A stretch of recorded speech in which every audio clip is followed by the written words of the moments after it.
பரமா, என்ன சத்தத்தையே காணோம்? இல்லம்மா, எனக்கு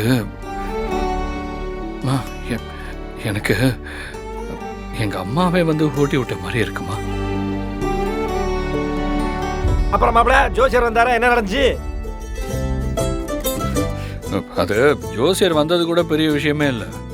அதுல ஹைலைட்டே என்னன்னா, நம்ம சண்டை கோழி அங்க வந்துருச்சு. என்ன பரமா, அப்புறம் என்னாச்சு? அப்புறம் என்ன, அப்பவே நிச்சயார்த்தத்துக்கு நாளை குறிச்சு புடவை எடுக்கணும் அது இதுன்னு சொல்ல சொல்ல எதிரில் உட்காந்து திருட்டு மொழி முடிச்சிட்டு இருந்தா சண்டை கோழி.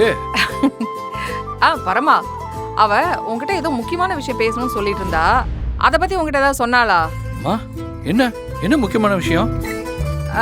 அது என்னன்னு தெரியல பரமா. உன்னை பார்க்கறதுக்கு இங்க வந்திருந்தா என்னன்னு கேட்டேன். இல்லம்மா, ஒரு முக்கியமான விஷயத்தை பத்தி பரமகிட்ட பேசணும்னு சொன்னா. அதுக்கப்புறம் உங்ககிட்ட வந்து சொல்றேன்னு சொன்னா. ஆனா அவ குரல்ல ஒரு சந்தோஷம் தெரிஞ்சது பரமா. நானும் அவ வருவான்னு பார்த்தேன். அவ வரல, நீ வந்திருக்க. என்னம்மா அது, ஆச்சரியமா இருக்கு. இங்க வந்துட்டு போன விஷயத்தை பத்தி அவன் என்கிட்ட எதுவுமே சொல்லலையே. நீங்க சொன்னீங்களே ஏதோ முக்கியமான விஷயம்னு, அதை பத்தி கூட என்கிட்ட எதுவுமே பேசல. என்னவா இருக்கும்?